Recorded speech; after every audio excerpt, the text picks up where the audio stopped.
Hello, folks. Welcome to Dangerous Ideas. I'm Lee Camp, and we got a big show for you.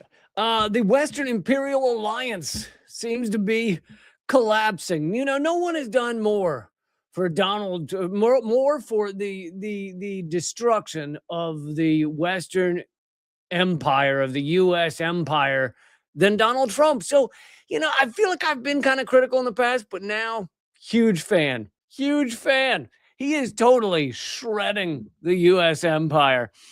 I'm going to get to that. I'm going to get to more on Israel, more on Iran, more on ICE, and all of that coming up right now. So click thumbs up, click subscribe, click share, leave a comment. Let's do it. Thanks to 11th Hour for supporting the show there in the super chat. Super chats are not frowned upon here on this show. All right, let's get it going though. This was kind of, it did not get loads of coverage. I mean, there has been a lot of coverage of how there is now a rift going on between Donald Trump and the Prime Minister of Canada. The Prime Minister of Canada, Mark Carney. Sorry, I forgot his first name for a minute. Wanted to say Bartholomew, but no, it's Mark. Mark Carney there's been some mainstream media coverage of that, but not a lot about, not enough about his remarks at Davos, where he really said that basically the Western Imperial Alliance is going down the toilet. Canadian, this is from Ben Norton. Canadian Prime Minister Mark Carney has garnered some attention for his speech he delivered 2026 Davos. He condemned Donald Trump's threats and announced that Canada will fundamentally shift our strategic posture and diversify away from the United States. Carney took a high-profile trip to China as well to try to mend relations. You have Canada leaning towards China, which is the preeminent world's power. He was the first Canadian leader to visit since 2017. Carney said foreign relations must shift in a new world order. And don't worry if you're thinking, what is Lee doing? Carney is a fucking banker. He's the head of the Imperial elite as well as Donald. He's one of the many of the higher ups of the Imperial elite. Yes, I know. We're getting to all that. Just relax. Just keep your pants on your head. I assume if you're a fan of this show, then your pants are on your head. But many observers, to continue from Norton, have overlooked the most revealing admission that Carney made in this speech, which exposed the blatant hypocrisy of Western imperialism. The Canadian Prime Minister acknowledged that the so-called rules-based international order, you've heard a lot about that, right? That's been the ongoing propaganda from the U.S., is we need to follow the rules-based order. And they use that for any, variety of attacks on other countries, attacks on Iran, attacks on Syria, attacks on Yemen, whatever. We need to follow the rules-based order. Oh, yeah, to condemn Russia for the proxy war in Ukraine. It's because they're not following the rules-based order. Of course, the U.S. has never fucking followed any rule that didn't facilitate its own imperialism. Anyway, here's a quote from Carney's speech. He said, "We knew the story of the international rules-based order was partially false, that the strongest would exempt themselves when convenient, that trade rules were enforced asymmetrically, and we knew that international law applied with varying rigor depending on the identity of the accused or the victim. This fiction was useful, and American hegemony in particular helped provide public goods, open sea lanes, a stable financial system, collective security, and support for frameworks for resolving disputes. So we placed the sign in the window, we participated in the rituals, and we largely avoided calling out the gaps between rhetoric and reality. This bargain no longer works. Let me be direct. We are in the midst of a rupture, not a transition." Basically, and Norton will get more into this in a moment, but basically, Canada and Europe are being added to the list of the exploited nations by the exploiter, by the pillager, by the raper of the natural resources, the United States. And so it used to be that the US worked with Europe and with Canada and with Australia, etc., to screw and pillage as much of the world as they could. Now there's a shift going on where the US says, you know what? We also view you guys as the people to be exploited, to be pillaged. That is what's happening right now, thanks to Donald Trump. Ben Norton continues, Carney was admitting that what he called Western middle powers, such as Canada or European countries, willingly went along with U.S. hegemony and supported the U.S.-led imperialist system, which is predicated on the systematic subjugation and exploitation of global South countries in the periphery. That means off to the side, kids. Look at me with my vocabulary. Yeah, I know the words. Because these Western middle powers also benefited from this pillage of the global South. And I brought it to you a few weeks ago. There's been analysis done on the amount of wealth that has been taken, stolen, pillaged, sucked out of the global South. And it's like, I want to say it was like $200 trillion. It was the most insane amount of wealth you could ever imagine has been transferred. Of course, some of it's done in resources, some of it's done in manpower. Some of it was done by literally kidnapping people in Africa and deciding they were property. So in all those ways, the global South was extracted into the hands of the global North, but also, if you look more specifically, into the top 10% of that global North. So a tiny, tiny number of individuals. Norton continues, Carney emphasized this fiction was useful, quote unquote, for Western imperialist countries. They benefited from imperialism as the U.S. hegemon's junior partners in crime. Basically, Canada and Europe and, Australia, New Zealand were the, and when I say Europe, I mean UK as well. But, and of course, Israel's got to be thrown into this list. They were the junior partners. They were like in the mob, they were the underlings. The underlings get rich too. They don't get as rich as the mob boss, but they get rich too. Carney, but lest we forget, Mark Carney got his start working at Wall Street, at the Wall Street mega bank Goldman Sachs, before going on to lead the central banks of both Canada and England. So you do need to remember that Carney is the global elite. He literally ran the Bank of England, literally ran the Bank of Canada, literally came from Goldman Sachs. You can't get more, you almost can't get more elite and rich and ruling elite than the resume of Mark Carney. However, there is right now a major rupture going on in the ruling elite between the Trumpians and the kind of non-Trumpians. Chris Hedges calls it the corporatists versus the oligarchs. I think that's a little misleading because there's a lot of corporatists that are oligarchs, but so I don't generally define it that way, but it's the same idea. The article continues, now that the U.S. empire has turned against these Western imperialist middle powers that it previously called its quote-unquote allies, and now that they are getting just a glimpse of what it feels like to be on the receiving end of what they have been doing to the global South for centuries, they are ostensibly turning against the exploitative system that they had helped to sustain for so long. And something else needs to be said is they're not like fully turning against it. You're hearing rumblings like them standing up against the stealing of Greenland, stealing of part of Denmark. You're hearing these rumblings where they're like, wait a second, I thought we were allies. I thought we don't turn against each other. I thought you don't extract us. But they're starting to realize that the U.S. ruling elite are more than willing to turn and extract out of Europe, out of Canada, if it facilitates U.S. hegemony and if it facilitates a kind of longer U.S. ruling hegemony, ownership of the world.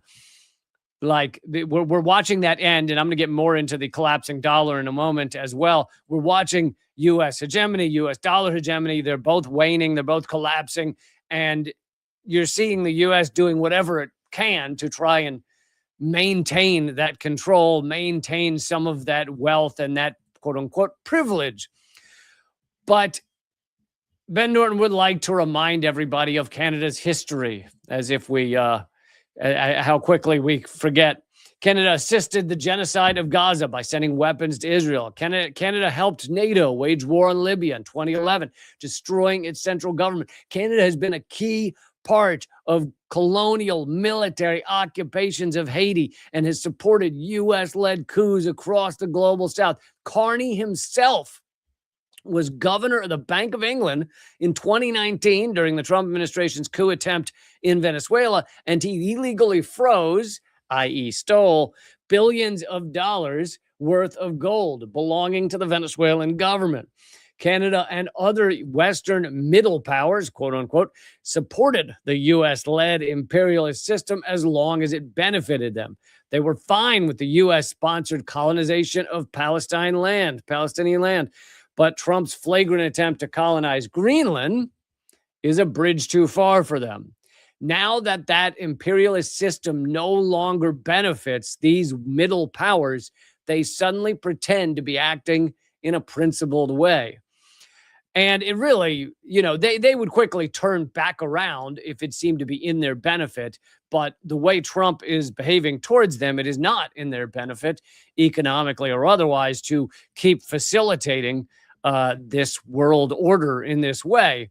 So you're hearing more and more of these rumblings, and Mark Carney is probably the most kind of clarified it in the best way in an actual speech. But you've heard it from France. You've heard a little bit, obviously, some from Denmark. You've heard it from some of these countries that, it turns out being America's underling is no longer very good for us.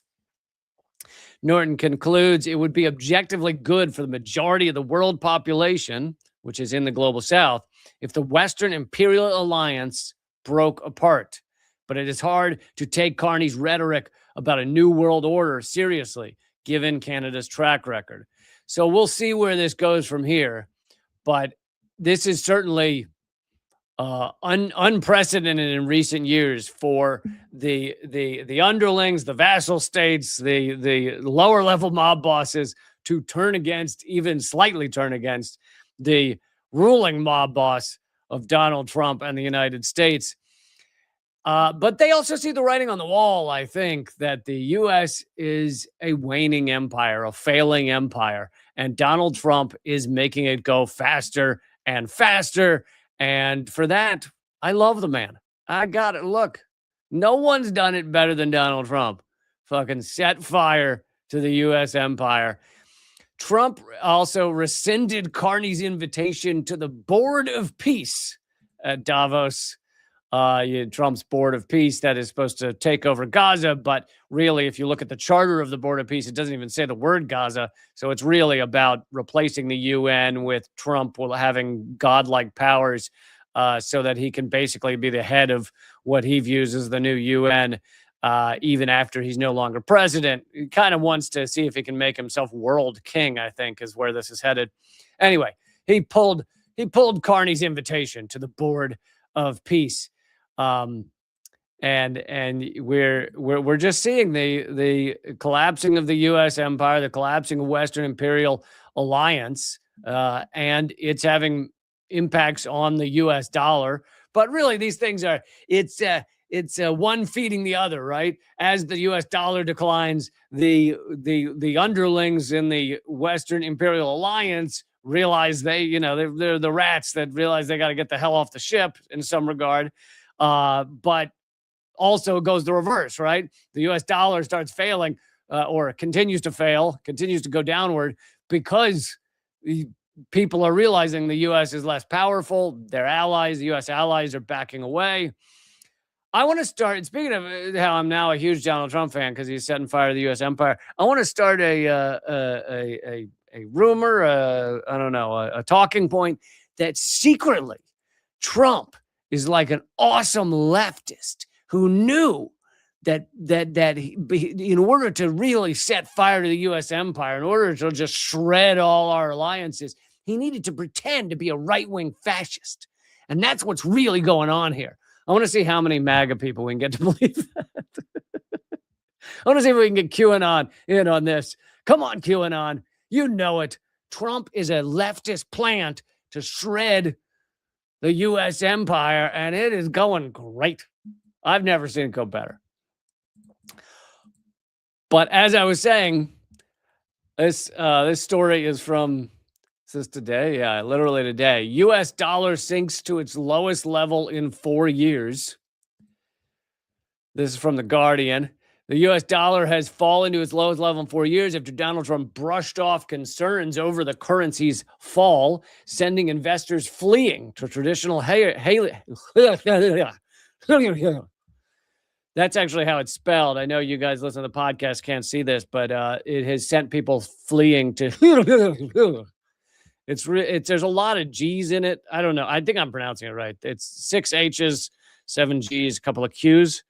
Yeah. But yes, they send them fleeing to traditional havens, including gold and the Swiss franc.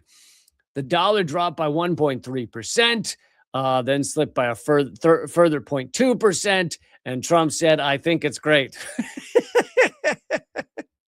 He said, I think the value of the dollar, because he lives in a fantasy land.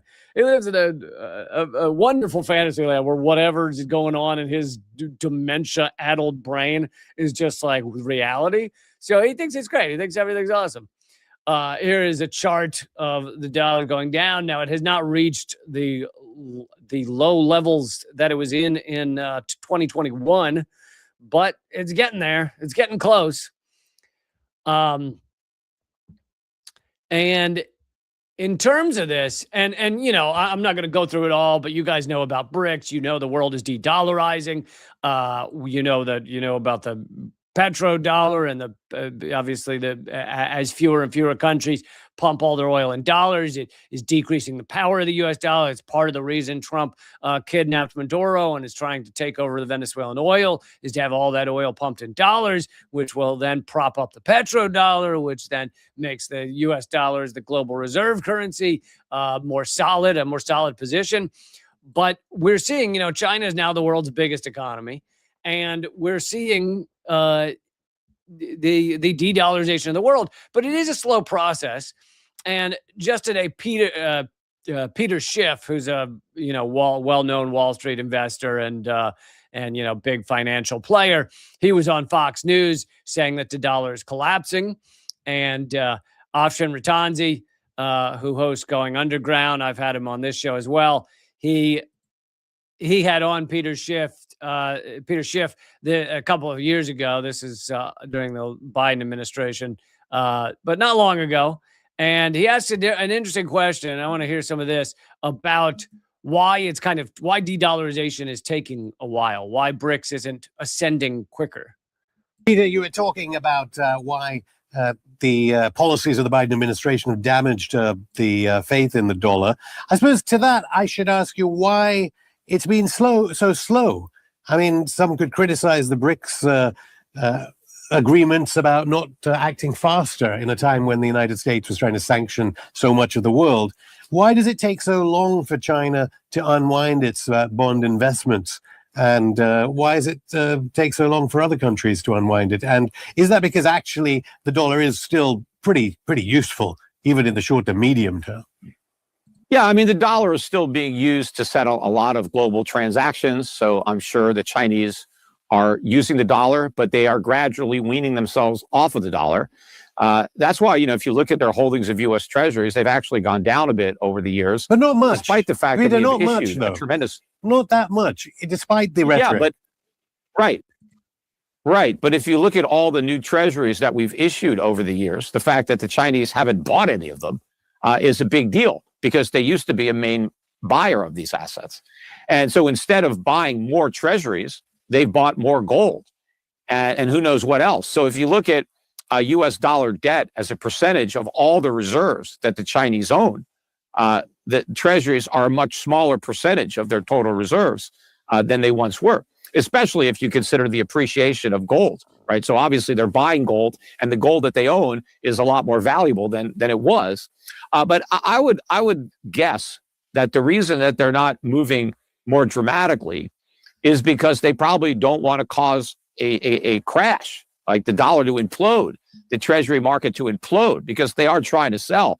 And so they obviously want to get a decent price. So I think they're happy to slowly bleed it off to try to get a good price. And I think that's one of the reasons, too, that they have really shortened the maturity of their treasury portfolio. So the Chinese are not holding on to a lot of long-term treasuries that they actually have to sell. They have a lot more short-term treasuries that they can just let mature. And so you get the point as to, China, much of the world is still still invested in the dollar, and so it's not like everyone just wants to get rid of dollars immediately. But it is happening. We're seeing the dollar go down. We're seeing the amount of the U.S. dollars as the global reserve currency decreases every year. I think it's gone from over 60% to now over 40% in the past decade or something. This is the de-dollarization of the world. And it's hilariously, Trump is trying to stop that from happening, but because he can't help himself from trying to, take over the world, steal everything, steal Greenland, steal Venezuela and everything else, it makes the dollar look really shifty, scary, unstable. And so you have a lot of people leaving the dollar, like that Guardian article from today. Nicola in the chat asked an interesting question, said, I thought the petrodollar deal was already over. I covered when Saudi Arabia did not re-sign the petrodollar deal, but that does not mean the petrodollar is not, is over. That does not mean the petrodollar is over. There doesn't, first of all, there doesn't necessarily need to be an exact deal for Saudi Arabia and OPEC to continue to sell most or all of their oil, not all, but most of their oil in dollars. So that continues, whether there's a deal on paper or not. And petrodollar is still very important. Most oil in this world is still sold in dollars. Also, you've seen Trump frantically trying to make sure that clean energy stops its rise, because as clean energy rises, petroleum, which is the petro part of the petrodollar, pumps less and less. It's less and less important. And if we got to the point that we were heavily using green energy in this world, petroleum would be way down, and the petrodollar would have no significance. So Trump is trying to crush all green incentives, all green energy. They're trying to put sanctions on the batteries that are required for green energy. All those things they're trying to stop. And anyway, this is an important story. Watch this space, as the kids say, and the adults who are trying to look cool like they're the kids. Watch this space. The space of Western imperial alliances collapsing could be very, very important. While we're on the slight change of topic, but we're still on the topic of oil, Mexico has now cut off their oil to Cuba. Cuba is very thanks to the U.S. economic war on Cuba that's gone on for generations. Cuba is very dependent on oil from essentially two places, Venezuela and Mexico. Venezuela, the oil from Venezuela to Cuba has been cut off because of Trump kidnapping their president and stealing their oil tankers. And now you have Claudia Sheinbaum, who has largely been pretty good as a leader of Mexico. Claudia Sheinbaum was shutting off the oil supply from Mexico as well. She claimed in a press conference that so some are saying it's temporary. She claimed in a press conference that it's a sovereign decision and does not have to do with pressure from the U.S. I think that sounds like a lot of bullshit. Mexico supplied 44% of Cuban oil imports. Venezuela exported 33% until last month when the U.S. cut it off. So this is all spelling very bad things for Cuba. And as we know, and Trump and Marco Rubio are running around saying Cuba will collapse soon. As we know, the U.S. has wanted to crush Cuba ever since their revolution back in the 50s. I mean, they have hated that Cuba was able to throw off their capitalist chains. They hated that Cuba acted as the threat of the good example, showing that even without capitalism, you could have very high levels of healthcare, very high levels of employment. I mean, Cuba has free healthcare. They have guaranteed employment for anyone who wants it. They have guaranteed housing. You know, all these wonderful things that if Americans knew that it was possible, you'd have Americans being like, wait a second, I thought we were the richest country in the world. You're telling me they get housing, we don't get housing? You're telling me, this is how every American talks. You're telling me, for those of you in other countries, this is every every person in the United States. You're telling me that I get healthcare, we don't get healthcare. Perfect impersonation. I grew up in Richmond, Virginia, so I did grow up with a couple of those people. Richmond's not the deep South, but it was the capital of the Confederacy. So, you know, we definitely got some Southern. So I'm going to, we all need to protest against the way the U.S. treats Cuba. It's horrific. I'll keep bringing you updates on Cuba. I hope that the people of Cuba can come together and get through this and hang in there as the U.S. tries to coup them, collapse them, destroy them. I've been to Cuba, wonderful people, wonderful society, and, you know, just most of them, the vast majority of Cubans understand. They may not always love their leader. I mean, I'd be surprised if any country has 100% of everyone loves their leader, but most of them, the vast majority of Cubans understand that they're still in a revolution, fighting a revolutionary battle against the global capitalist system. And that ain't easy. You're going up against one of the strongest forces the world has ever seen. So it shouldn't be surprising when it's hard. And anyway, I hope they can continue to fight. All right. I'm going to move over to some topics about ice. We're going to add some ice to this drink. Yeah, no one has ever come up with any ice puns connected to ice agents, have they? I wonder what are other people in other countries having trouble figuring out what the fuck ice is. They're like, wait, the what? The who? But right, real quick before I get to that, I'll be mentioning this again in a moment. I have a new column out at my Substack. Title of it is "Reforming ICE and the Police State is like punching waves." But there's one answer. It's free to read. You don't even have to log in to read it. You could just go there and read it. realleecamp.substack.com. And I hope you will support my show by joining up over there. And I would support my show either at Substack, or you could also do patreon.com/leecamp. A beer a month, man, is what I'm asking for. A beer a month. If you think this show is worth a beer a month, like if I were to come to your town once a month, would you buy me a beer? That's the question. Now, if your answer is yes, if your answer is no, then fine, fuck you. But if your answer is yes, what if I was not able to come to everyone's town and you just bought me the beer anyway? That's what this is doing. realleecamp.substack.com or patreon.com/leecamp. Or if you want to be part of, I am not an alcoholic. I am a problem solver is what it is. Okay. I do not have a drinking problem. I got a drinking solution. I'm also the first person to say that. But I was going to say, and if you want to be part of like an online community, that's my locals page, leecamp.net. You could join up over there. You can post your own stuff and join up over there. And you're also supporting the show. Any of those three ways all support the show and would be amazing.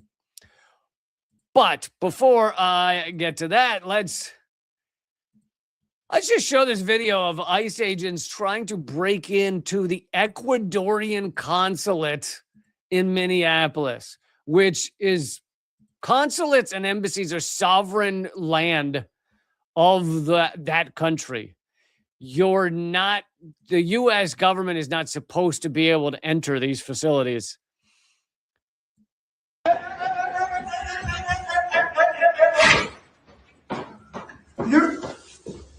And for those of you listening to the podcast, the man in the consulate is running towards the door to keep out ICE.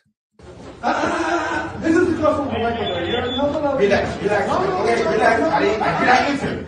If you touch me, I will grab you. If you touch me, I will grab you. Okay. Okay. You can let it. Okay, but I'm sorry. Okay. You can let it. You can let it. All right, here go. You can let it. This is the consulate. This is the foreign government consulate. You can. So I know it's hard to hear, but he's telling the ICE agent, you cannot enter here. This is another government. This is Ecuadorian consulate. This is land of another government. You have no right to enter here. And the guy said, if you touch me, it sounded like if you touch me, I have a gun, but I can't be certain that's what he said. It certainly sounded like it, which would not surprise me that ICE is threatening to kill people if you touch them, which is insane and is Gestapo and is brown shirts and is all of those things. If you touch me, I'll murder you. But anyway, that's the Ecuadorian consulate that they're now trying to break into. And this is just ICE going on across the country. ICE is they are the brown shirts. They are basically Trump wanted a federal army, because the problem was state police they often have other people telling them what to do. Like Trump can't so easily just tell the cops in Los Angeles to do something, whereas he can tell ICE to do whatever the fuck he wants. So basically he was looking for a army, and at first he tried the National Guard, and that wasn't going as well as he thought, because National Guard won't arrest people generally. They might have a few times, but they're generally not supposed to. Also, National Guard is only supposed to go to a state if they're invited by the governor, if they're asked by the governor. Now, of course, Trump sent them to some states without that.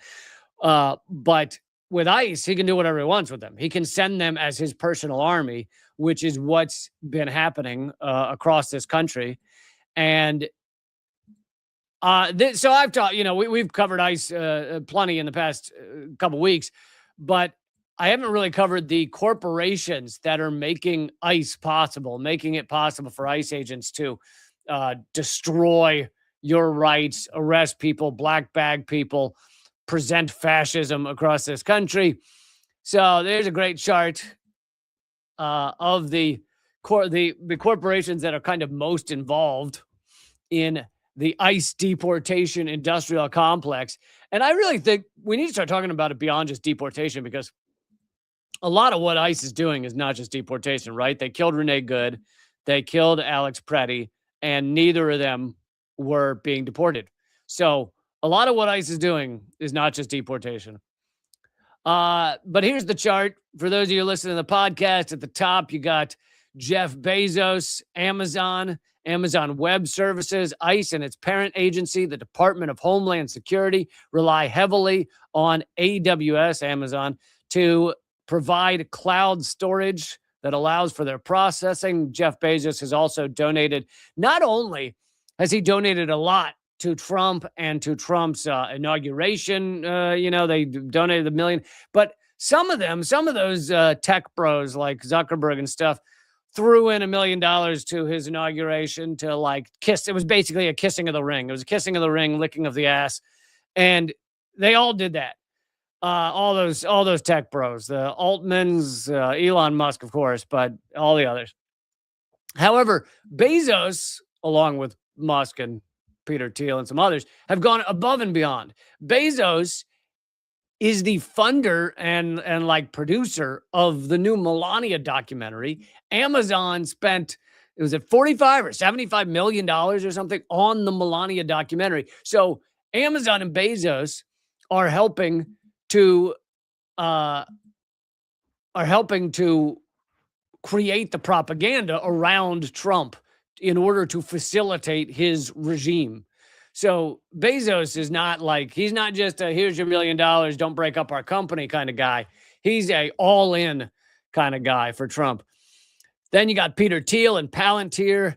I actually have a video just up right now today on if you go to it's a segment from Unredacted Tonight. We just put up the separate segment, and you can go check it out at leecamp.com/unredacted, and it's on my YouTube. But about what a lunatic Peter Thiel is. But Peter Thiel, the heads and founders of Palantir, along with Alex Karp, another lunatic. But Palantir is a surveillance tech firm. They're the corporate backbone of ICE's immigrant surveillance and disappearance apparatus. So without Palantir, you probably wouldn't have the data necessary to do all of these deportations and black baggings. You have Bank of America recently reopened its relationship with the private prison company CoreCivic after 6 years, providing the financial capital for CoreCivic's immigration detention network. You, of course, have Elon Musk, the mega mogul and founder of Doge, has repeatedly boosted, founders, you don't have founders of government departments, but whatever the fuck, it doesn't matter. Boosted social media posts by Donald Trump attacking immigrants while promoting the racist great replacement theory. And he's also facilitating Trump's regime in just myriad ways. So Elon Musk donated like almost $300 million to Donald Trump's campaign and party and everything else. You also have Antonio Gracias, the Musk ally and billionaire venture capitalist, led Doge's anti-immigration task force, weaponizing Social Security to force immigrants to self-deport while also dismantling the agency. So there's just a few of the corporations that are heavily involved in this ICE takeover. Thank you so much, Citizen Pendejo, for supporting the show. And he says he'd buy me a beer. Hell yeah. Real beer, real tacos. I like it. I'll take it. If you want to send a taco in the mail, I'll take it. But yeah, I thought it was important to bring you guys some of the corporations that are allowing ICE to operate. There are many more. I think that not all of them are like as large, overarching. Like you have plenty of small ones. I mean, the hotels that ICE generally make, get their deals to stay in whatever city. A bunch of people were just arrested in New York City for occupying the hotel where ICE, I think it was 65 people were arrested for occupying the hotel where the ICE agents were staying in New York City. I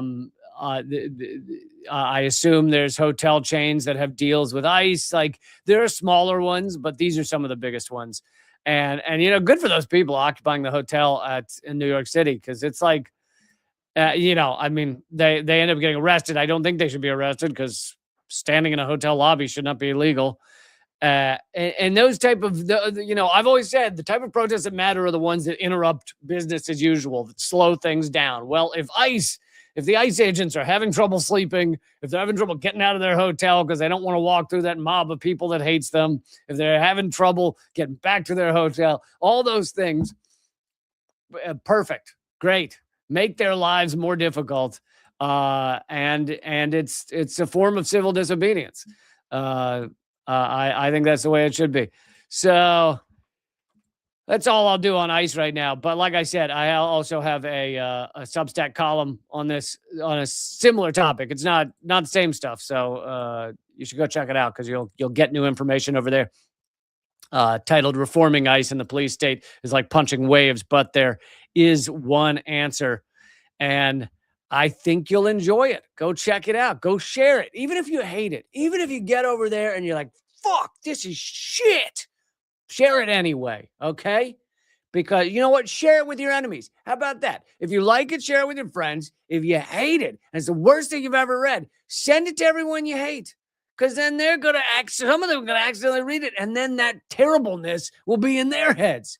So you win either way. Like there's no reason to not go and get this.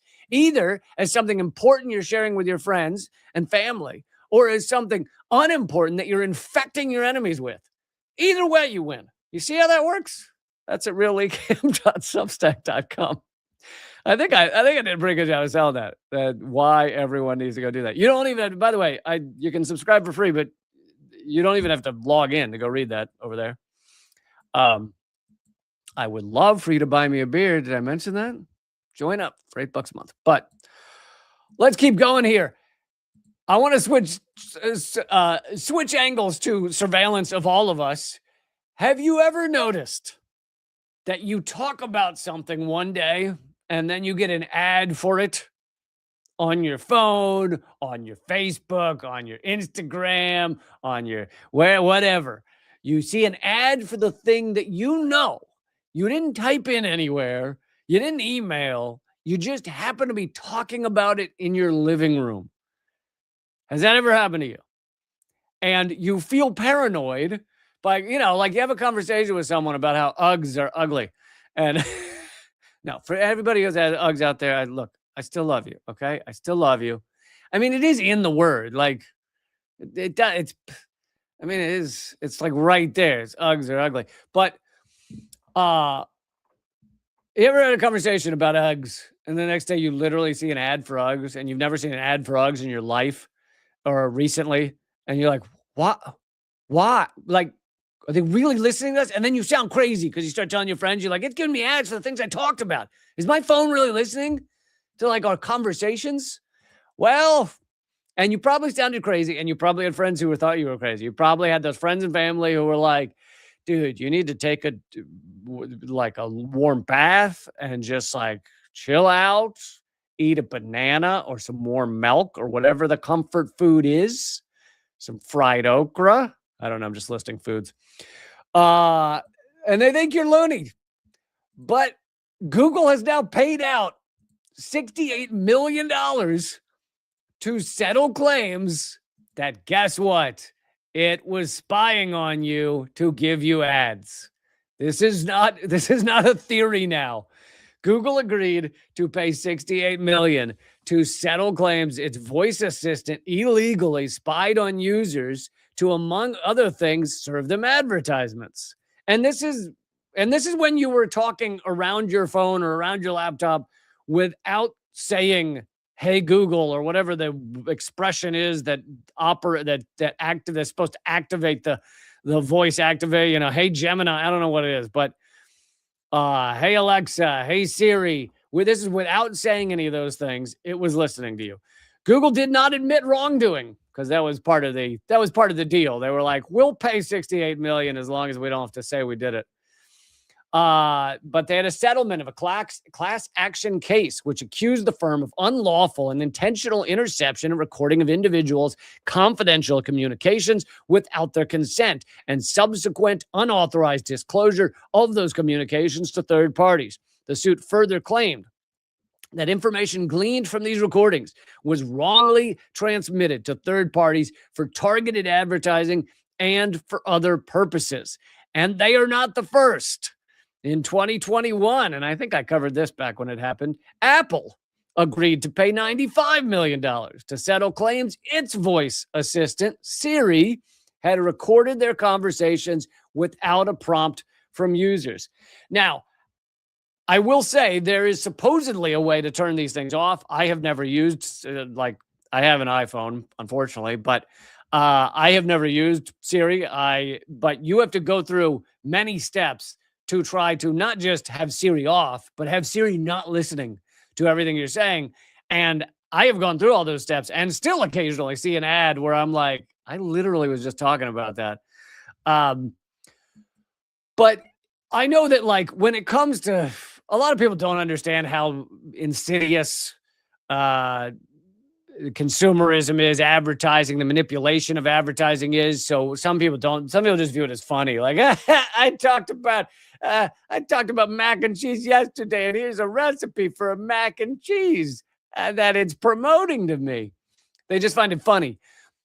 But any of these tools, any of this technology, any type of surveillance, it will ultimately be used, even if not now, although probably now, but it will ultimately be used by the ruling elite for horrible purposes, as long as that ability is there. So do you really right now think that Trump, and obviously it's not him sitting at a computer, Trump has literally never typed anything. He doesn't know how the keyboards work. He just yells at someone. And that may be why all of his tweets and everything are in all caps, is because he's like, assistant man, tweet this.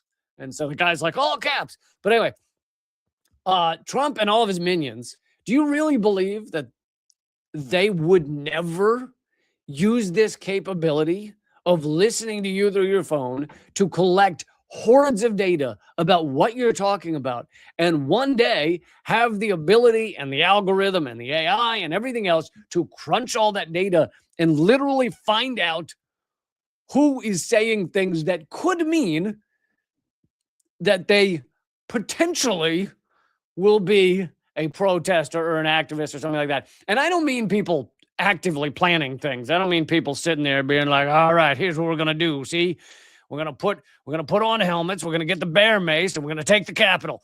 I don't even mean that. I mean, people say just like, it's like, oh, it's interesting. He likes that book. He talks about that. Oh, he quoted Marx. Oh, he quoted this. Oh, he's been talking a lot about Giannis Varoufakis. Like crunching all that data and figuring out who are the activists that know enough to be dangerous to the ruling elite.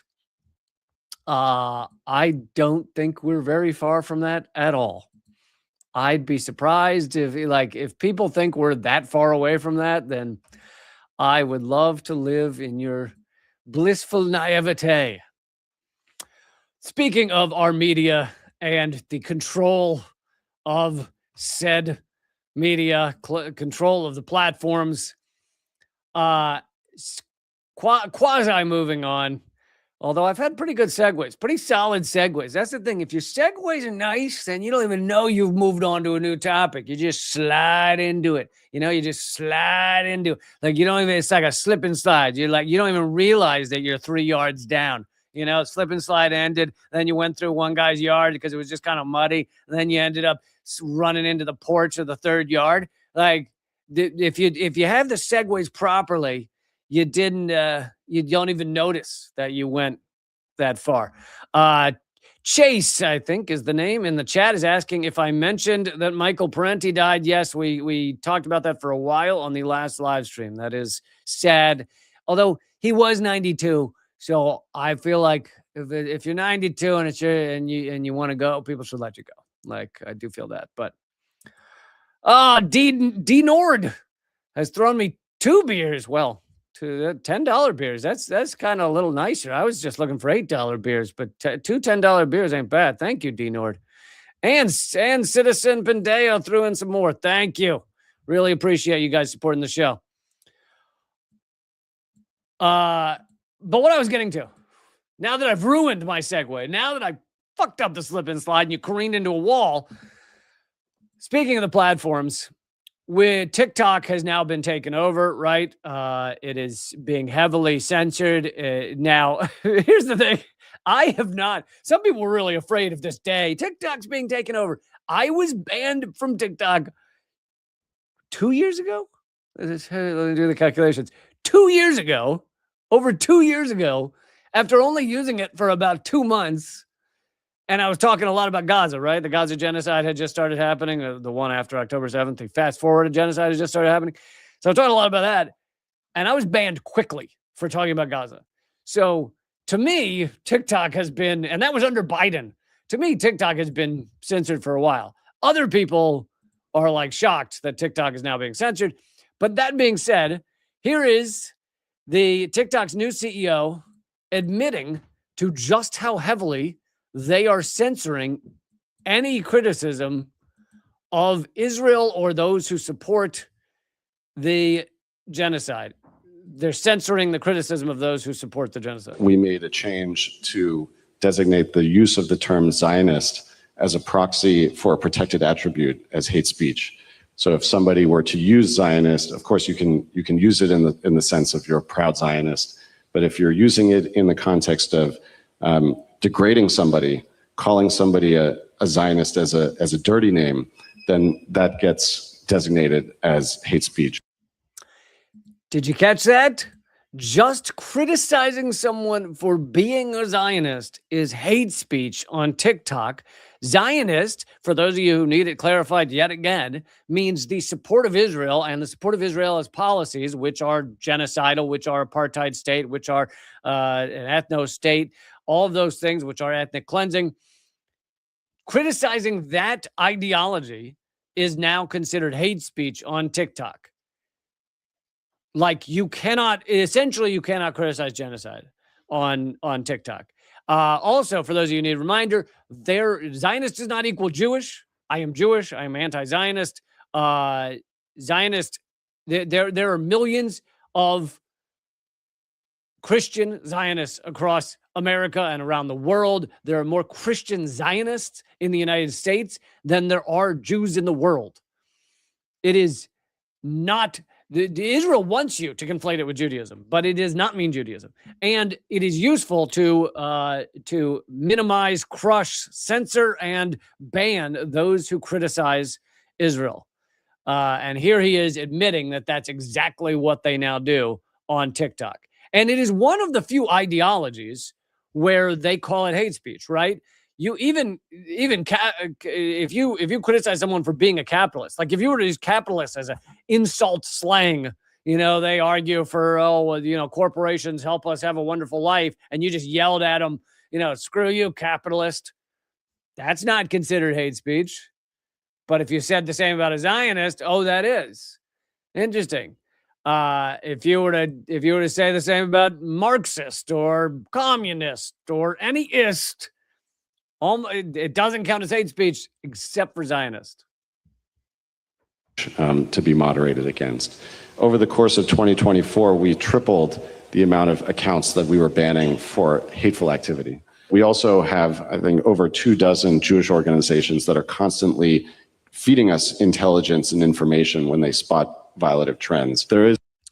So when they say Jewish organizations, they mean almost exclusively these organizations whose goal is to crush anyone who criticizes Israel.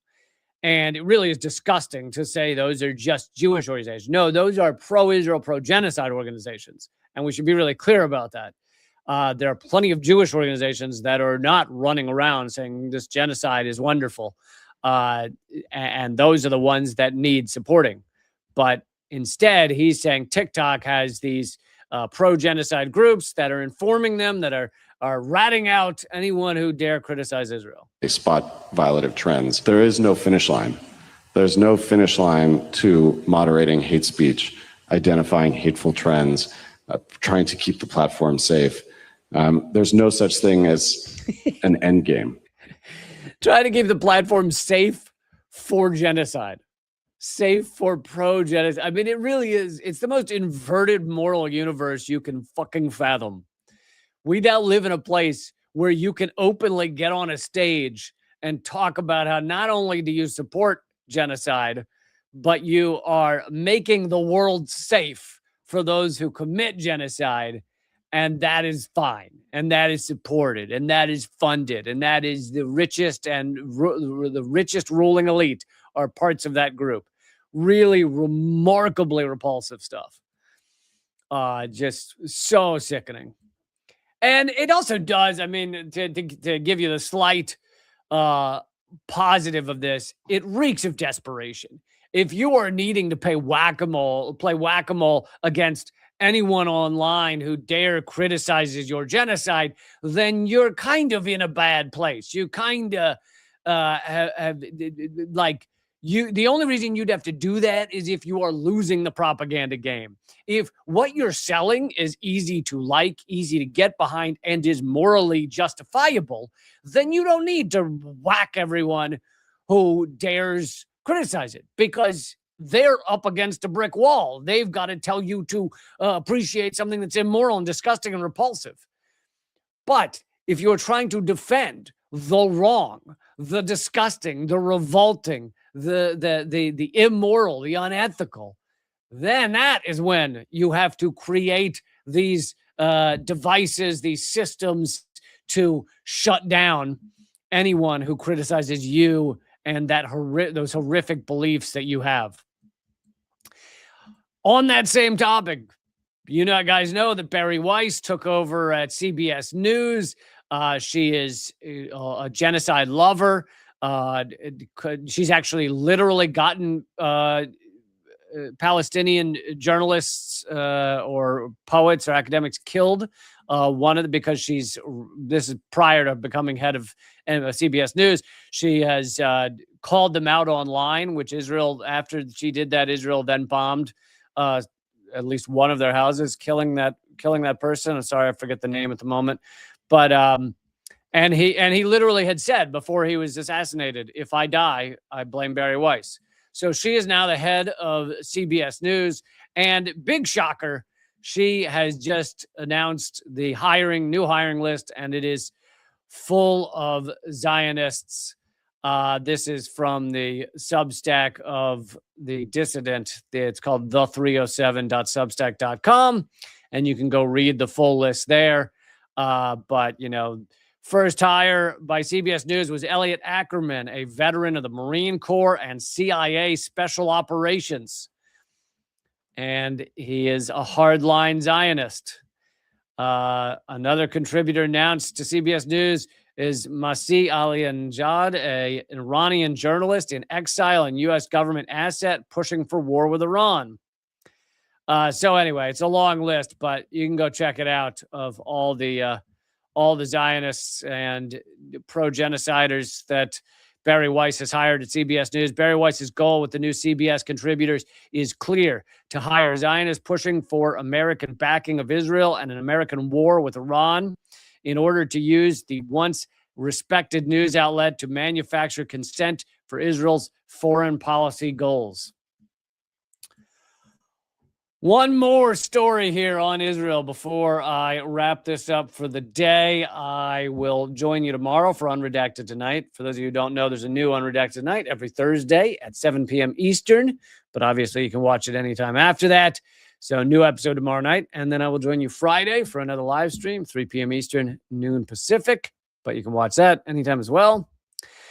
But one more update on Israel. Not enough is said about the West Bank. And I'm actually working on a larger segment for Unredacted Tonight about the West Bank because, understandably, with the genocide in Gaza, it kind of sucks up all the oxygen, all the media coverage. If you're going to cover Palestinians, you're going to focus on Gaza.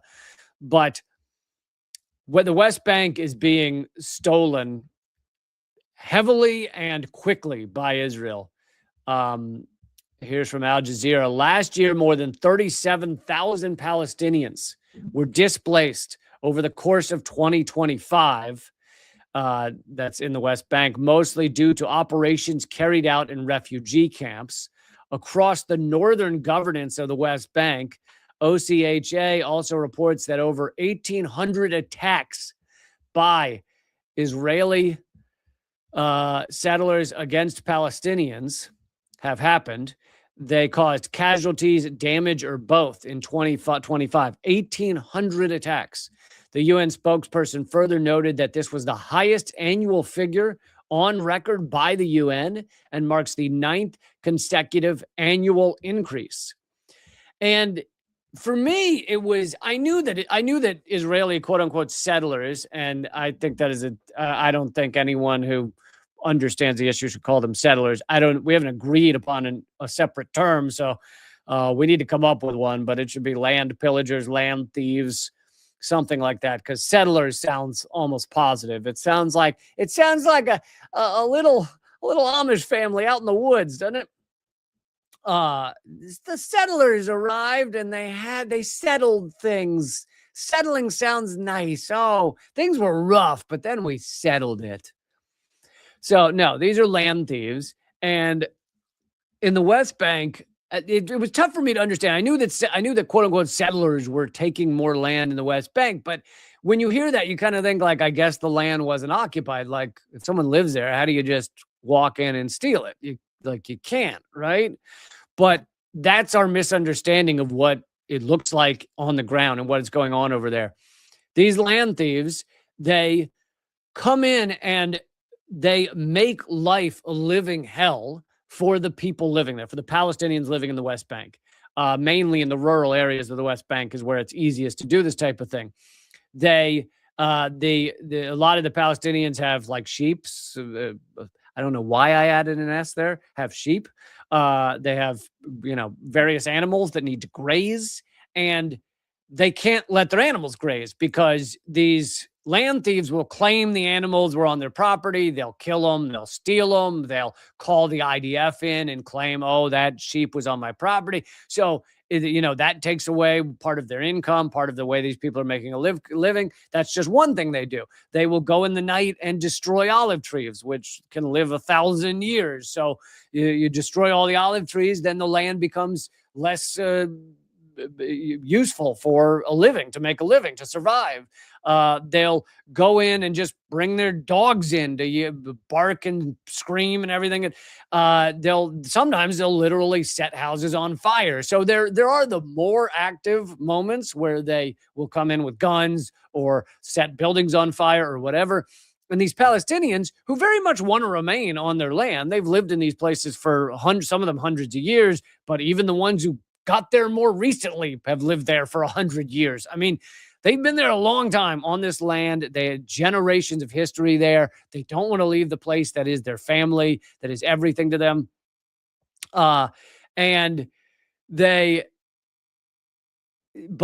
that being said, it becomes almost impossible. The life is unlivable. Everything, every day they have to wonder whether Israeli land thieves are going to come in and threaten them, and they'll do things like come in and then get in an argument where they'll go onto the Palestinians' land. Palestinians will say, "Get off my land" or whatever, and they'll then call the IDF or the Israeli security forces, any of them. And guess which side of that argument they're going to take. And then the IDF or Israeli security show up, and guess what the Israeli land thieves will say? They'll say, "This man assaulted me," or "This man did something to me."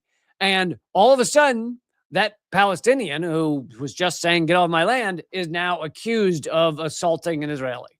And he could be tortured in prison for the rest of his life. Like, you have no idea what's going to happen. There is no authority for them to go to. There's nowhere for them to turn.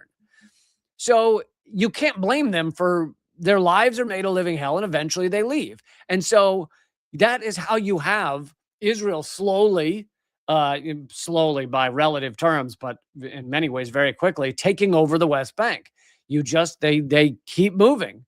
We made this village unlivable. We made these people scared. Okay, they moved out. Okay, their kids, they moved their kids out because they wanted the kids not to be in harm's way. Well, now you just have 2 old people left in the house. Well, that should be easy to scare them out of there. That should be easy to take them out. And this is how it works, day in and day out. That is their life. And there's no one coming to help them. It is just horrific land thievery on a daily basis. And that's the West Bank. That's the not horrible area of Palestine. That's the not genocide. It's like, you can't even put words to it. It's so horrifying and immoral and unethical and all of the words. And anyway, here's the UN announcing that there's been more attacks than ever, thousands. You have whatever thousands number of people displaced. That's day to day in the West Bank. All right. Thank you guys so much for joining me. I'll be back tomorrow with Unredacted Tonight. That's 7 p.m. Eastern, or watch it anytime thereafter. It premieres. It is a lot of fun to come to the 7 p.m. premiere, though, 7 p.m. Eastern, because you got the live chat going and all that shit. It is a lot of fun to be at the premiere at 7 p.m. Eastern, but you can also watch it anytime after that.